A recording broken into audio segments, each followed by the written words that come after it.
I have like a giant blob on the screen right now, like it's so huge. Hey guys, hey everyone. And we just started, Hey, we just went live. So say hi to our people. hey there. Yeah, today we are streaming. It's our weekly live stream. If you're here for the first time, then yeah, we're live, just confirmed it.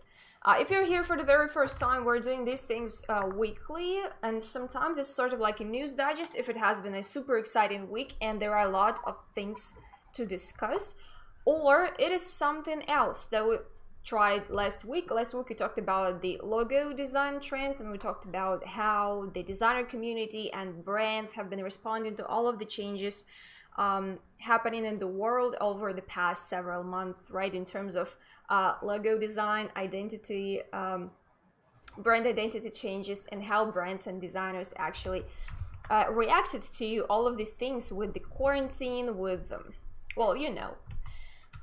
That's what we talked about last time, but today we decided that we should do something different.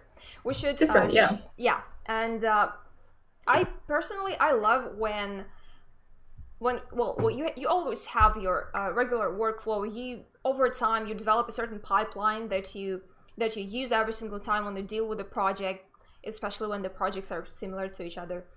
But once you find something that can optimize, speed up, simplify at least some tiny part of your workflow, you get extremely happy. And I get extremely happy when I find something that can make at least one of the hundreds of millions of processes you have to do every single day a little easier.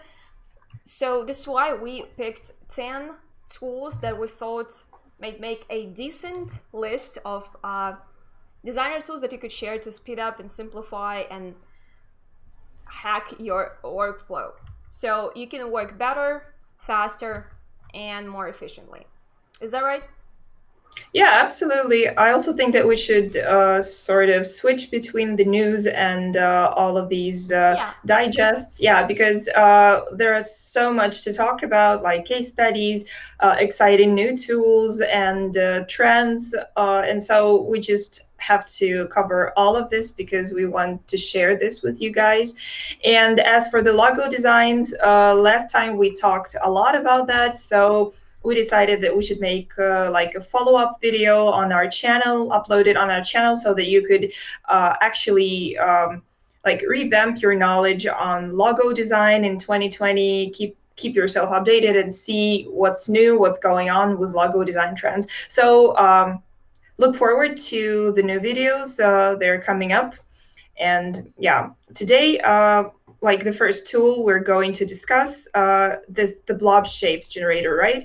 So can you Yeah. tell a little bit about the blob shapes, because you've been working with those With and even made a blobs? video.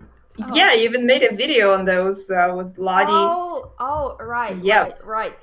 Actually, speaking about blobs, since this is such a popular, I have no idea why it became such popular over like several, I would say, maybe last year, maybe last couple years. We keep seeing these like everywhere on social media posters, on posters, God, on social media, like ads on posters, on websites, pretty much everywhere.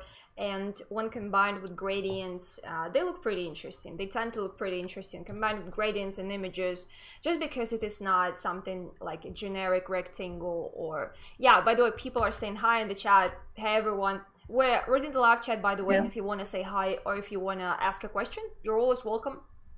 Also, if you want to suggest a topic for the future live streams or for future videos or tutorials or digest or whatever, feel free to leave a comment in live chat. So yeah, and really recently we did a maybe we could I can quickly do that. Maybe we could share a Yeah. link to that tutorial that we did on blobs using Elementor and Figma. Not only Figma, also using Lottie. Lottie. If you haven't Yeah. heard of Lottie yet, tomorrow, I think tomorrow or on Friday, there is a video coming that is where we're going to discuss the difference between using Lottie on your website, especially with Elementor. It will be dedicated to the Elementor and using Elementor when working with files like GIF files and Lottie files. So we're going to be talking about that a lot in the video, all the pros and cons, and a very in-depth comparison and analysis of all the differences and similarities that they have. And I gotta tell you a little spoiler, there are a ton of differences, and there are a lot of things that Lottie does so much better, and I don't seem to be able to find the video quickly. Oh, here it is. Oh. Now I got this link. Okay. Link, and Tim, we're also excited to have you here. Thank you for joining in. So blobs. This is why there are quite a bunch of tools online. There is no reason why I picked this one in particular. We're going to share a couple of the links to similar tools in the description. By the way, if you didn't know, there are also blob generators created specifically for Figma. There are Figma plugins that are dedicated to creating blobs. They're super convenient to use. What it does, just once you fire up that plugin, it gives you a pretty similar interface, similar to this one, where you can change the complexity and so here it just gives you the number of let's so-called angles that you get in your shape, and here the sort of the intensity of the deformation of the blob, right? You have pretty much similar interface there in that Figma plugin, and what it does, just creates the shape for you and drops it into your layouts, just creating just a simple shape, and you can deform it as you like. You can use it in your design, you can use it as a mask, you can use it as whatever you want. It's super convenient. But here you can export it as SVG, like right there. Yeah, this is how you download it. I actually have a question on blobs. Like, I didn't quite understand, why are these shapes so popular now, and why are people going so crazy about blobs? Like, do you know the secret? Like, the secret to blobs, like to using blobs? Well, it is normal that some trends appear and they come and go, as we can see with gradients. We can see a lot of trends in typography right now. We can see that neumorphism thing. By the way, if you guys want to see more videos on neumorphism or skeuomorphism, we're down for that as well. We're very excited to be talking about that, all the pros and cons of this trend, and where we see it like going forward, how it can evolve and develop. As for blobs, this is interesting because mostly you see it just as a decoration element, and it has been used before. People used, if you remember, like in design, you can use pretty much anything. Yeah. Also these waves, you can see this wave right here. There's will be a wave generator right there, so we can smoothly transition to the next tool. And what my point is that it is you also might have noticed that it is popular right now to give, for example, your images, or to give your sections rounded corners. Right. One of the reasons why okay, so let's keep it short. So as you know, softer shapes, rounded corners, it all has this warm and friendly feel to it, like a friendly atmosphere. So once you create a sharp corner, this already indicates, like on the psychological level, this indicates something very sharp, and not something very pleasant. It does not it's not associated in people's mind with something nice and pleasant and soft and friendly. And most brands are now going for this like rounded friendly corner neighborhood Spider-Man feel, you know, that like they're friendly, they're very close to you personally as your personal friend. They're like your personal they are here to help you out. This is the kind of feel that they're going for. You know, like, I thought this was actually started by Apple, because, you know, they are trendsetters. They begin trends and they set the trend. Yeah, in a lot of ways. Yeah, they actually updated their iOS recently, like I guess it was iOS 13, and they introduced a lot of those round shapes and rounded corners. They're not the first ones. Yeah, like even on screenshots on iPhones. So it's just like practical thing, which I actually faced. I came across this, so yeah, I can associate. Yeah, and it's definitely the case. It has been happening for over a couple years. That you might have noticed that first designers, they kind of rounded corners a little bit, a tiny little bit, just to not make them super sharp. But now sometimes we tend to go for extremely rounded shapes. You know, these corners that are like very soft. They look very soft. And from my perspective, from my point of view, this is the same reason why we like these shapes, these waves, these blobs that are like looking very abstract-ish, but they're still very soft. This is one of the reasons why brands and designers are using it, because they have this very nice fluid look, very friendly at the same time. And it looks well with these. Yeah, it looks well with these photos and sections with rounded corners, with these buttons with rounded corners. It all works well together. This is why. And even on gadgets, like when you hold a gadget in your hand, you know. Yeah, of course. So this is, from my point of view, this is one of the reasons why these are so popular.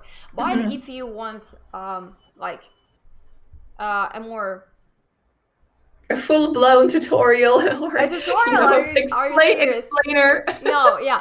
Actually, we could talk about the psychology of these shapes or something like that. We could talk about that on the next live stream or on the video and tutorial, whatever. I like talking about these things. I like learning about these things. So if you could make it happen, then it would be super cool. It would be fun to talk about it. And so people, if you're interested, let us know in the comments in the live chat, or we could make a poll later. Always. Also, quickly about this tool. We've been talking for quite a while. This tool, if you're familiar with the section divider, I'm pretty sure this is how it's called. With the section divider in Elementor, this is pretty much the same thing, and it has the same option because they use like the same CSS library. That's pretty much it. The color, also you can invert it, you can flip it, you can change it to make it at the top or at the bottom of the section. It is 100% duplicate of what you see in Elementor. This is the same thing. So if you use an Elementor, I'm pretty sure you do not need this tool, but if you do not, if you use some other, maybe you're just using like, you know, the HTML markup to code your stuff, and you just throw the style sheet in there and you code everything by hand, which is pretty rare nowadays, but for the learning purpose, this is super important. This is super useful. And what's cool about this tool is actually it generates the CSS code, so you can like copy and paste it on your page if you're a total noob. And that's like a very huge benefit. That was rude. Dude, that was rude.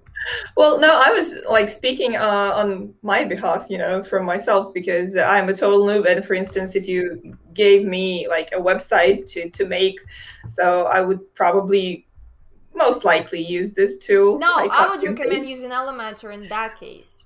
Also, it's not only for professional website makers or professional like web designers. It's also for regular normal people that want to create a website for themselves, for their business, for their personal brand, for the portfolio, for whatever.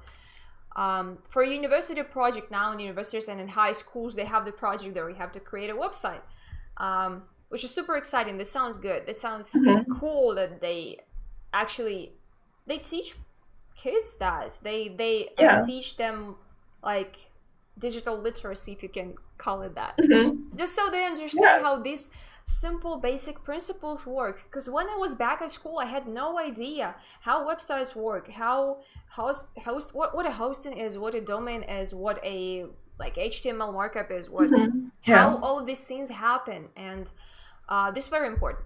Okay, Gradihunt. That's the name, and this is another tool. And also this is the kind of tools where you can find plenty online, and we started with this simple 3 tools, like kind on purpose because well, you can find a lot of these if you just Google gradient generator, blob generator, wave shape generator. You can find a ton of these online, but just so you just filter through them and you find the one that you like more, that you like better. But they're super fun. They're interesting to play around, and gradients. If you use a lot of gradients in your work, probably. Well, normally how we do it is first you think about a color palette, and then you think how you could combine the colors of this color palette into gradients, and how you could do that. But sometimes when you only need 2 or 3 colors, such generators can help you out with that. Like if you know that you only need the gradient and you don't care about the rest of the color palette. Whatever. Yeah, actually what I like about tools like these is that they give you like the ready combinations, so you don't have to think like and play around and look for colors, because there's so many, you know, like tints to a single color, and you just grab it and use it. And that's why it's so popular, I guess, and that's why it's so easy to use. And well, that's cool. Yeah, really when cool. you have a simple project which you want to be done with very quickly because you have, you know, a lot on your plate. For example, it's it's often I would say sometimes social media managers, you know, the guys who do like social media ads. Very often when all of the designers on the team are busy, they would be like, okay, I gotta do this myself, I can do it, I can handle it, and they try and do something and it doesn't perfectly work out from the first try. It might happen if you're a prodigy, but it does happen if you have naturally good taste and you can see which colors do match up together, go well together, and which do not. But if you do not feel confident enough, then you can use all of these things. They're super useful and super cool for people who are not that much into design and they don't have that much time to dig too deep into it. Okay, yeah, absolutely. And I've already jumped to the next tool. Okay. Give me a second here. And this one, I find this one pretty cool. Too bad it's not out yet. It's not entirely out yet. There's a beta, sort of like early access. But I'm not sure if even the beta is available. Maybe you can sign up to get early access. But I have heard, I've been hearing about this particular tool. Oh, right, beta comes out in August this year, so it's very close, it's almost here. So if you're interested, definitely do sign up. It's not going to be a free tool as far as I understand. It just cannot be. What it offers you is like, it's way too much for a free tool. It looks too good to be free. Just saying, it shouldn't be. Well, but like its main feature and its major focus is promo videos. Like it can render a video for you, as far as I understood, and so you don't really need to be like a motion graphics designer, even, because they can provide you with like a full-blown video with all of these effects. Not really. Not really. Partially. No? Not really. What motion designers do is that they think through the script. They prepare the mood boards, they choose the style. There's a lot of work the motion designers do. So a tool like this can never replace such a ton of work. Yeah, I understand this. Yeah, I was trying to remember the word, but you know, just such a multi-faceted. I just forgot how you pronounce it. Whatever. Maybe it wasn't even from the English language or whatever. Never mind. What my point is that this tool is not able to create like a sort of a promo video for whatever you're trying to promote. There are tools like this on the market. They have been years. They started popping out years ago. You've probably seen this whiteboard explainer videos. Or like explainer videos with characters, but they often look very clunky. I'm pretty sure the technology is going to improve and evolve over time, but if you're a brand that's going for a unique representation online, for a unique brand identity, you want to appeal to your potential customers, to the people who are going to be watching the video, you want to provide a unique experience for them. You want to have your unique voice among all the millions of brands that exist. This is why most brands, like you know, the huge majority, like I would say 99% of brands, they're serious about their business. They always go for custom made like advertising assets. I'm talking like everything, starting with promotional videos, going landing pages, social media advertisement, like everything. They go for custom made stuff because they want to be recognizable. Even if they're not going to be as huge as Apple, if they don't have such, you know, ambitious aspirations, it still means that they need to have their unique voice in the market. Otherwise, they're not going to be heard. That's it. It's one of the many things you have to get right in order to get your business on the market. This is why you see how big brands go to famous design studios, famous agencies to create identity, to revamp, update, rebrand their identity for them, create a website, create a video. They go to huge famous agencies because this is part of building your I would say building your brand of your business. Whatever, it's like not relevant. About this tool, what it does. If you're a designer and you creating an application for a mobile phone, or for as far as I understood, there will even be mockups for laptops, for tablets, so all sorts of gadgets there. And the point is that when you create an application, you need to present it to your client. You need to present it to, like, as a designer, right? You need to present it to a client. You need to present it, maybe you want to upload it on Behance, and you need to present it beautifully. And also, if you are developing an application, if you want to use it, the question that you asked before, I also want to answer it for the second time. If you want to use it in your promotional video, maybe this is going to make the job easier for the motion designer. So motion designer could use these pre-rendered animations of the gadgets, so they don't have to model or buy or you know, to deal with this themselves. Maybe they're not comfortable in 3D, maybe it doesn't maybe their services package doesn't include 3D work, so they can use this tool to use these pre-rendered assets and include them into their video and give it to the client, maybe that way. And it could be useful for motion designers too, because you get pre-rendered videos with your application in there in 4K. Well, the alpha channel, I'm pretty sure alpha channel is included, so you can put it on any background. You can include it in any video. So if you're a motion designer and you are yet not quite comfortable working in 3D, but you should be learning that too. If you're not quite comfortable in 3D, then this is a perfect opportunity for you to kind of also take those projects and finish them faster. People on the chat are asking, can I use it in an Instagram post? Why not?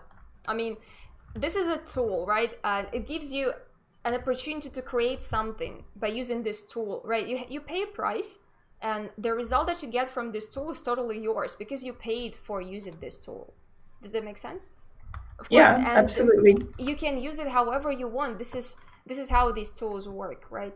And since it is going to be a paid tool, well, as far as I can tell, they do not give, by the way, they do not give a lot of information about if it's going to be paid or free. So probably I shouldn't be talking that confidently about that. Maybe if you read a little, no, I do not see any indication of if it's going to be paid or free, but I'm pretty sure it's going to be paid just because of what it says on the landing page. But you should do your research. So yeah, you will have, first, I'm not a spokesperson for this particular tool. It is better if you, once it's out, it is better if you read the license, right? They will provide the licensing information, also the pricing information.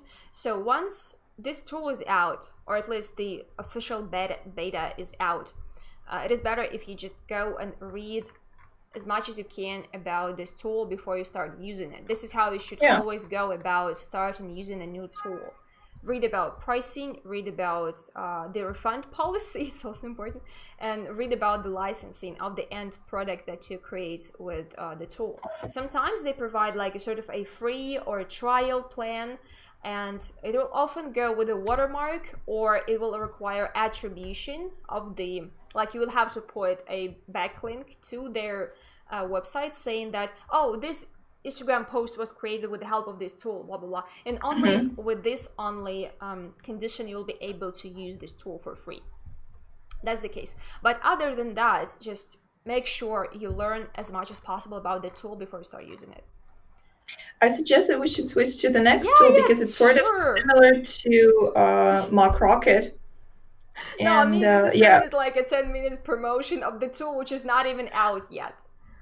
So you guys, but people are asking your and your sensory. Pretty much the same thing. And the reason why we want to use mockups, there are plenty of reasons, and I think I named them before. It's not only to promote your application as an application creator, meaning like not a designer that designed the layout, but as a business owner that sells this particular application. It has to make a difference, like here, once we talk about mockups, right? As a business owner, as a product owner is actually it's also a sort of a position in a business like hierarchy, but we're talking about the actual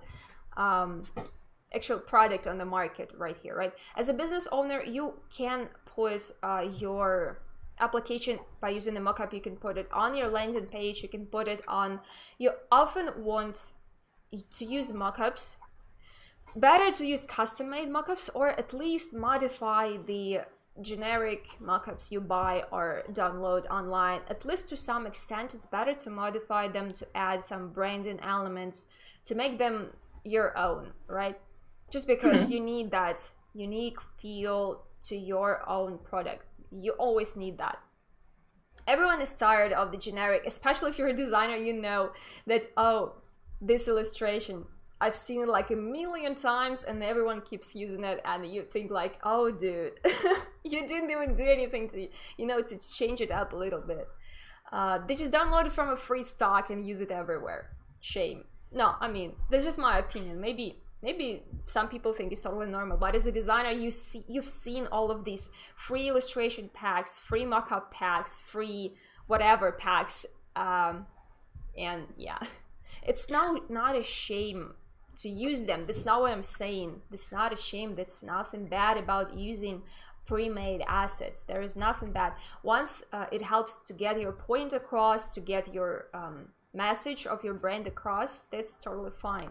But normally, it has to perform the task you need to perform. Look, if everyone uses the same thing, everyone, especially if you are if you're in a certain niche and you see that a lot of your competitors are doing the same thing, how are you going to stand out? How? It's totally fine once you use free assets, but I do think that you should somehow give them their unique look, unique feel, unique voice. You have to make something unique about them.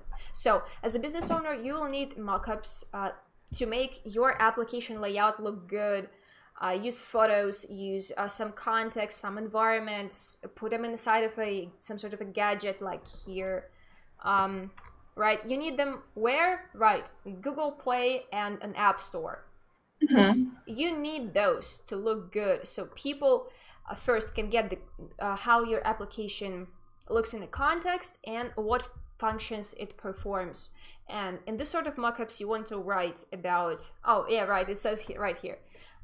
You want to write about your application. You want to point out the crucial features of your application, that sort of thing. So this is why it is important, right here. The first reason for a business owner, why it's important. Also, you can include videos right there. Also, you can add videos in the Google Play and App Store, and you can play them in stories on Instagram if you have certain subscriber base and people are interested. Oh, there's a new update in this application, and you you actually want to share it with people, and you can use a mockup to put the screen recording or a prototype, an animated prototype in there and show, just so it looks good, and the surrounding environment of this screenshot or screencast, right, screen recording also looks good, and also gives some style, some feel, some mood to what's going on the screen that you've recorded. So this is also a very good one. And yeah, this one actually can take away some of the work that motion designers are doing. As we've said before, some of the work for very small and very, not very exciting tasks. But we should be kind of grateful for that, right? Because once we get away from these, very tedious and very boring and repetitive tasks, I'm pretty sure everyone who is working with this sort of task already has some sort of a template, or at least I do, not like a template that design wise, but the structure wise, right? When you have a certain structure and you only redesign the look, the style, right?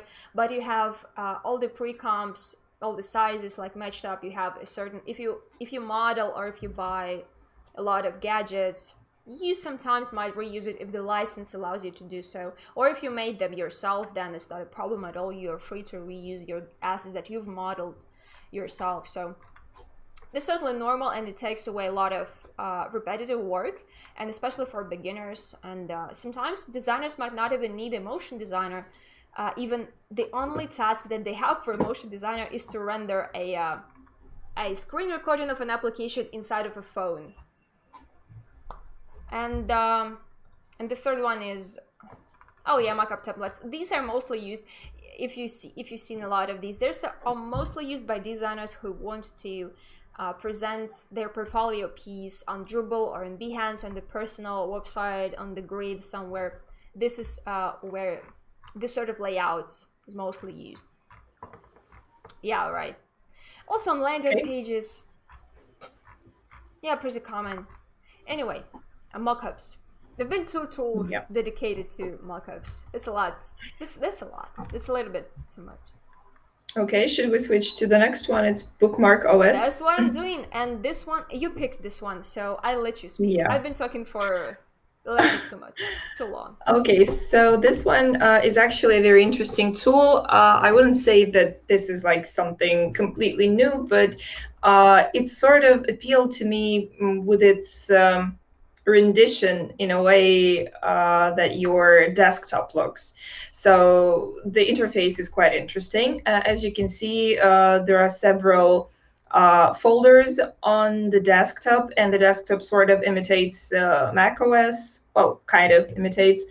And what this tool actually does, it organizes your like different files, links, and you can also combine it with the to-do lists. So it's actually like a very broad definition of a bookmark manager, but with a task manager included and note-taking functionality as well. So if you've been using Notion app, which we actually discussed in one of our podcasts, as far as I remember, or if you've used Evernote, this looks sort of similar, with the only difference is that it has like a different interface, and it's kind of cute, and it reminds you of iOS, of using iOS. So if you're sort of a fan of this kind of interface, you can try this tool out, because actually it has like a free plan, which has plenty of functionality, and it includes like unlimited bookmarks, different unlimited to-dos, notes, and stuff. But what it actually limits you on is on the size of your file uploads, because it allows you to upload only 500 megabytes. And there is a pro plan, which costs $36 a year, and actually it has like a wider functionality range, and it allows you up to 20 gigabytes of file uploads, and lots of other links, things like finding dead links in bookmarks, like bookmarking screenshot icons, and so on and so forth. So you can actually check it out, and if you think that there's the tool, like organizing tool that you want to try or you want to use, you could probably give this one a try because, well, it looks cute, and I believe it's quite functional. It's quite useful. So that's pretty much it on this tool. Okay. No, there are tons, maybe thousands or millions of similar apps, like for taking notes, for to-do lists. Some of them do only one thing, some of them do all of the things at once, like this one does. How I see it being useful for designers specifically is that very often, extremely often, like multiple times a day, maybe multiple times an hour, we could stumble upon something that looks very cool, something that you really like, and you start thinking, oh, maybe I could use it as a reference in some of my future projects. Oh, maybe I could try designing something in that style. That's something new I haven't tried yet. Oh, I wonder how he or she, how they did that, how that designer did that. I want to try recreating it for my learning purposes, of course, not stealing anything, but try to recreate it to see if I can do the same thing design-wise. And all of these things that inspire us, that intrigue us, that we like, we always want to store them somewhere. And somewhere in Behance or in Drupal or in Vimeo, YouTube, you can just give a project a like, and it's going to be stored somewhere in your favorite section. But sometimes when you also have it on Instagram, when you're looking for inspiration on Instagram, on Drupal, on Behance, on wherever, and sometimes it is a landing page that you like, sometimes it is a social media profile that you like, and it gets very messy, and sometimes you forget where you've seen that super cool reference that would be super suitable and appropriate to use for a new project that you just got, and maybe you wanted to revisit that particular reference, or maybe it is a tutorial, or maybe it is something else that you want to save for later. And now these days it gets crazy, and you often forget that you've seen something and where you've seen it and how to find it again. It gets crazy. And for me personally, I use I've started already. I used to use Notion, but I kind of forgot about it, to be honest, because now I just use Google Sheets. Yeah. But I'm planning to get back to Notion because, it's super comfortable. It allows you to store also excerpts from articles, make to-do lists, or store links, insert photos, videos, everything. And this is a similar, but I like how it is organized. It looks very good, and the fact that they use emojis kind of reminds me of Notion, because they do that too. It looks very similar to Notion in that regard, right?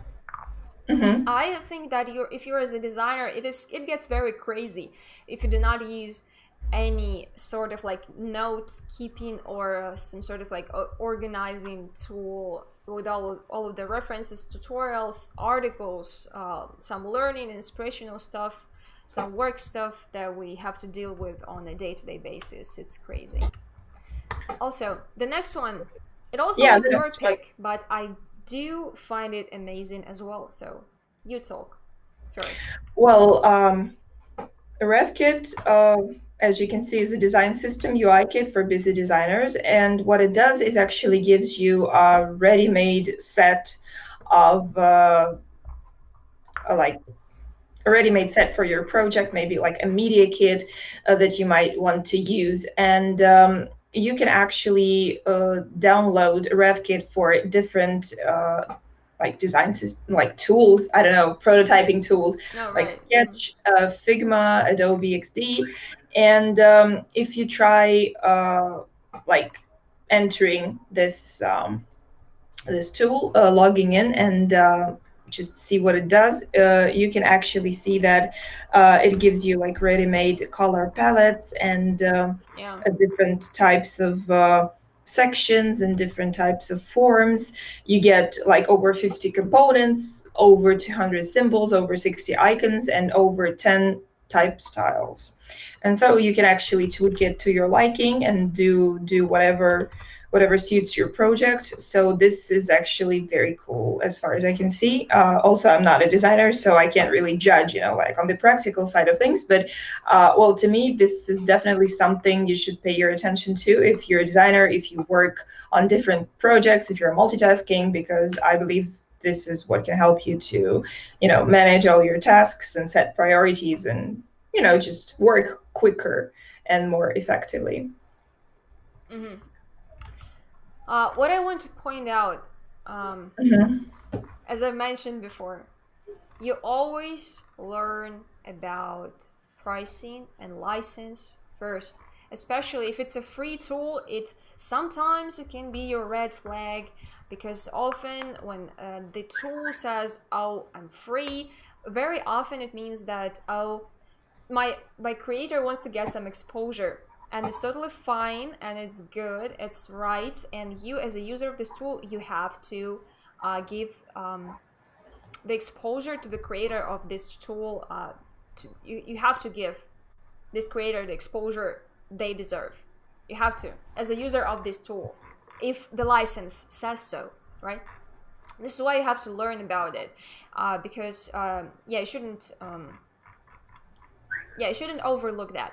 And once you scroll down, you find this little note here: free to use for personal and commercial projects under CC0 public domain license. Public domain license, which means that this tool is completely free to use for without any restrictions, right? Yeah. Sometimes there is a Creative Commons license, which actually sometimes, if it's noted there in the license description of the product, you have to attribute the creator, you have to attribute the author. A lot of free stock sites that let you download photos and vector illustrations or videos for free, they often ask for attribution. Sometimes it is optional, sometimes it's compulsory, sometimes it is required that once you use this graphic, you have to attribute the author. Otherwise,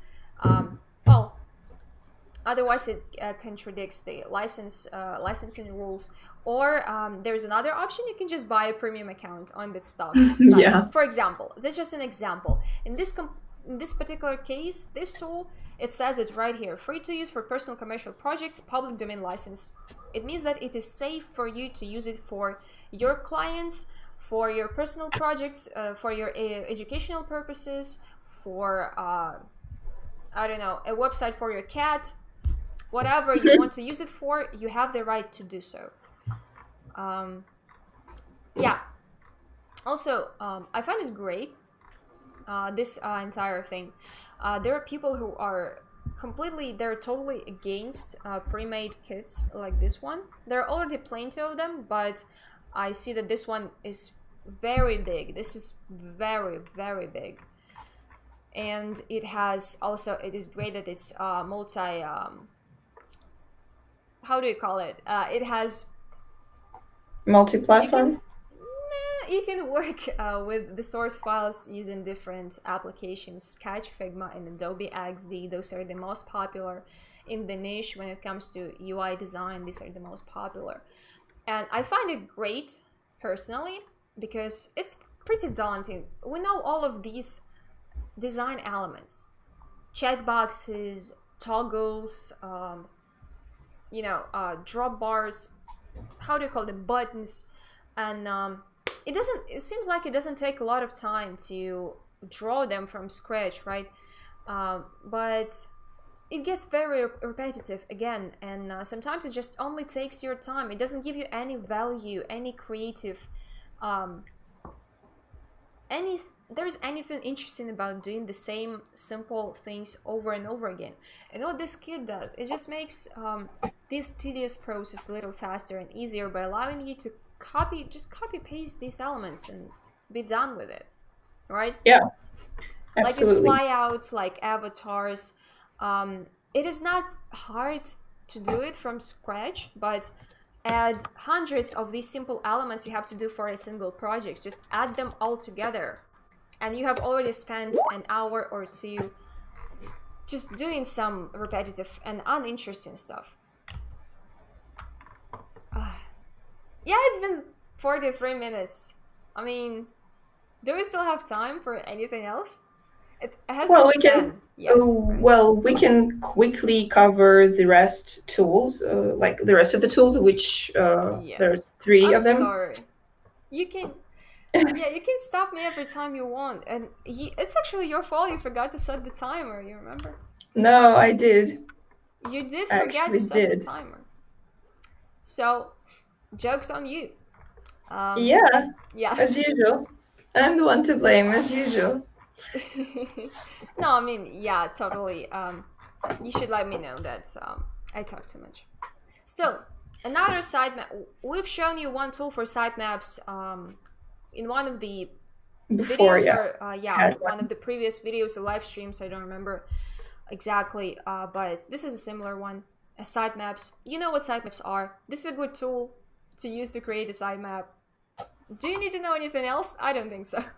Well, actually, what I liked about this one is Yeah. that, well, first of all, it was featured on Product Hunt and it has like a good ranking on it. Yeah, So pretty good. obviously it's popular, yeah. Also, it's suitable for like a wide range of specialists, like in IT, like whether you're a web designer or UI UX developer or designer, whether you're a marketer, you will be happy to use this one because it can help you understand the scope of works, and it can help you really understand how many pages there are on the website, which pages you need to improve, and lots and lots and lots of different tasks.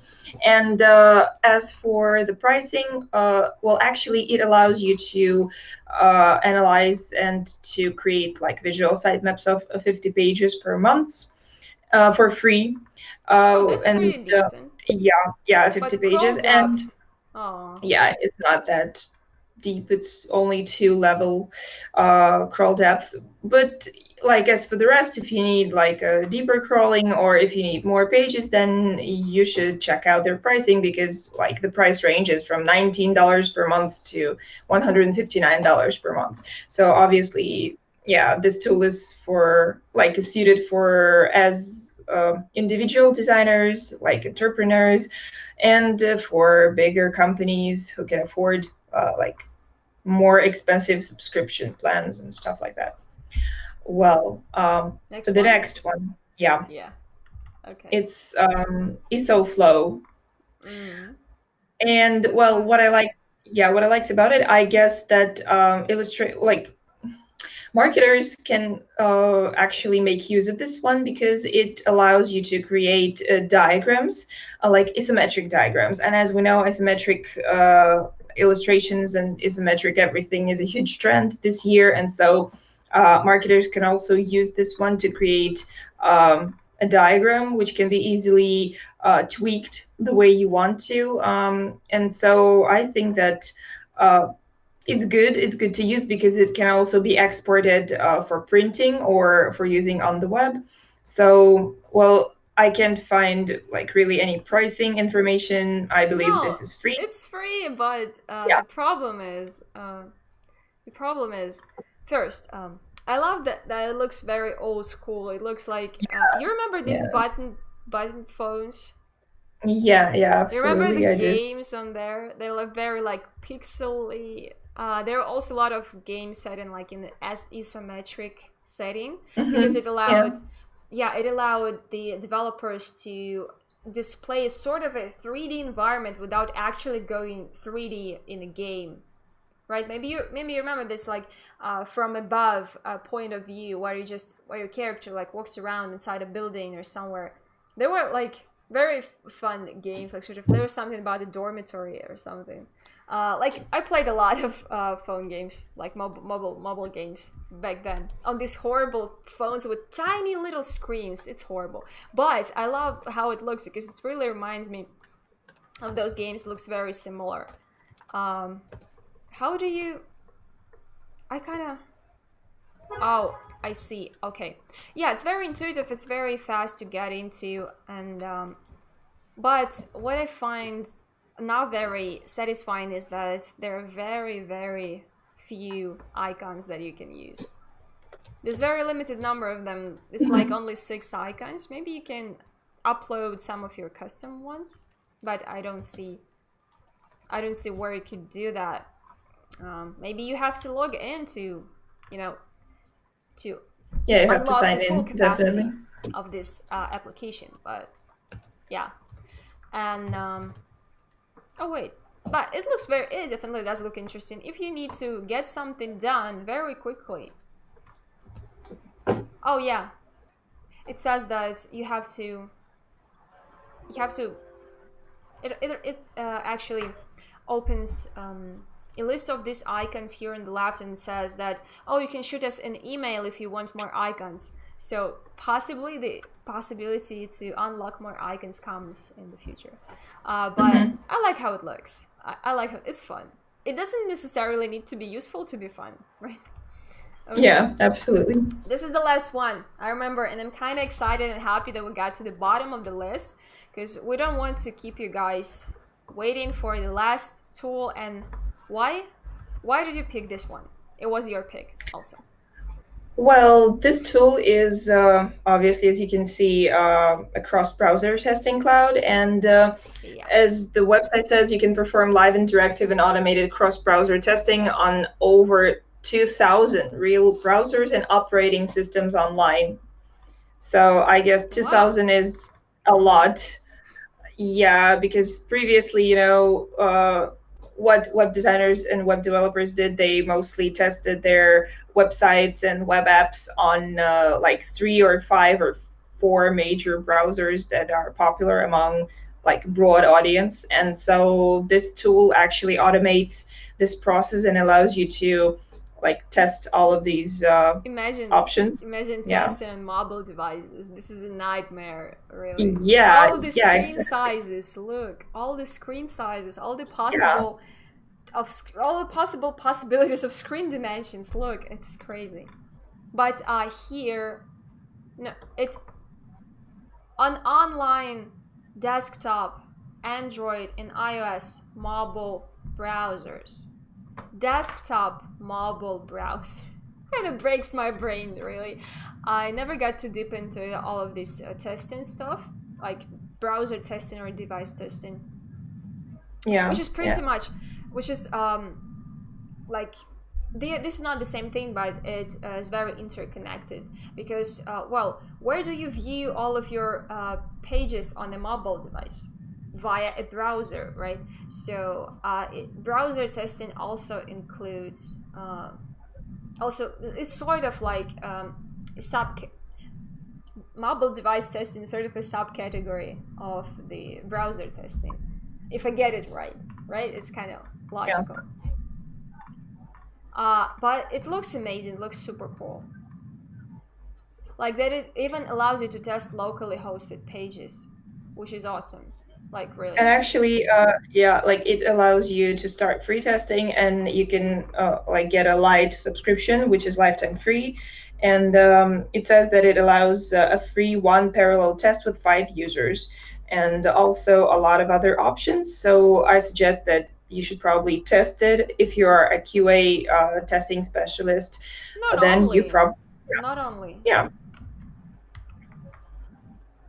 Well, there are a lot of folks who would be interested in using this tool. For example, if you're a freelance web developer or designer, you want to see if this particular trick that you try to pull off on your website is going to work on the web, on various browsers and various devices. This is definitely something you should have on your tool list that you could go for in your project pipeline. That's what I think. That looks good. Yeah. That looks good, definitely.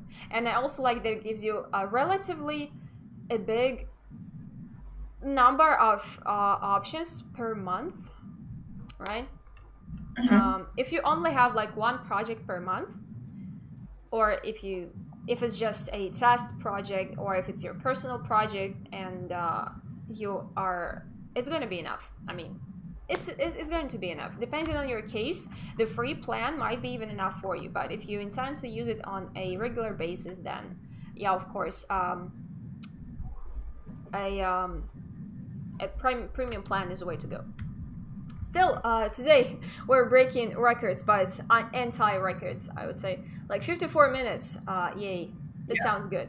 are we actually updating people on how TemplateMonster Marketplace is doing?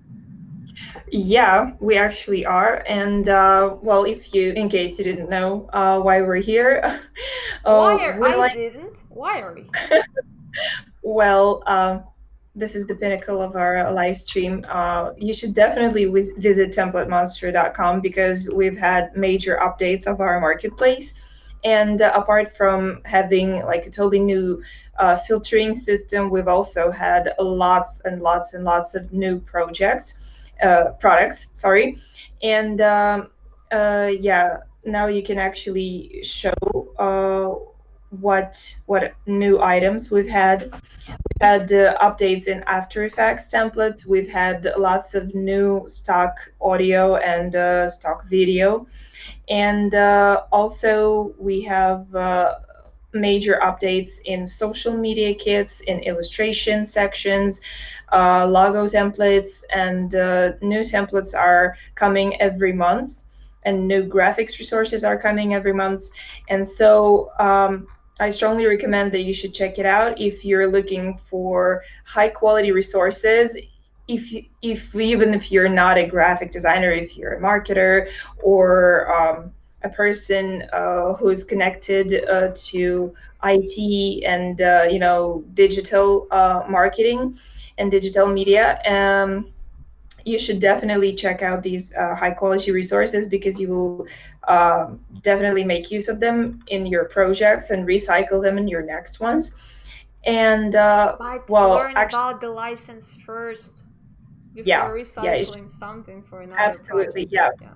You should definitely pay attention to whether these are allowed for like free individual projects or commercial ones. And you Look, absolutely what? Sorry. I've been looking through the product mockups and I found the product mockup for a face mask. Yeah, we actually had like a separate COVID section with all of these media kits and stuff like that. Yeah, when the pandemic started. So yeah, and what's also cool is that one from TemplateMonster is now having a separate subscription plan. Hold on. Gonna open it. Yeah. Which is called Creative, Creative subscription plan or subscription plan for creatives, and it includes it accentuates graphics resources primarily for designers, illustrators, marketers, and people who are primarily interested in getting access to graphics resources, social media kits, logos, illustrations, and whatnot. And why is it so cool is that it actually allows you to save money because, as you can see, the subscription price has gone down to $5.75 per month, and you get lots of graphic and design assets, presentation templates, unlimited projects, and 1 year of technical support. So this is also cool. I believe that you should definitely check it out, and if you really need lots of high quality graphics resources, then definitely go for the subscription plan. So that's pretty much that's pretty much for it. the updates. It's for the list of tools, and if you guys have any suggestions, questions, recommendations, what else can people have? Complaints, yeah. Also, it's also important. It's also important that we'll be happy to address any of your concerns, complaints. So please let us know if you're tired of listening to us talk right here for 58 minutes and 34 seconds. Then we will try to slow it down next time. Yeah, thank you so much for joining in. We wish you a great week, a great weekend, and a week start. And we see you in next week's live stream, right? Yeah, thanks. Thank you guys for joining us, and see you soon. Yeah, bye.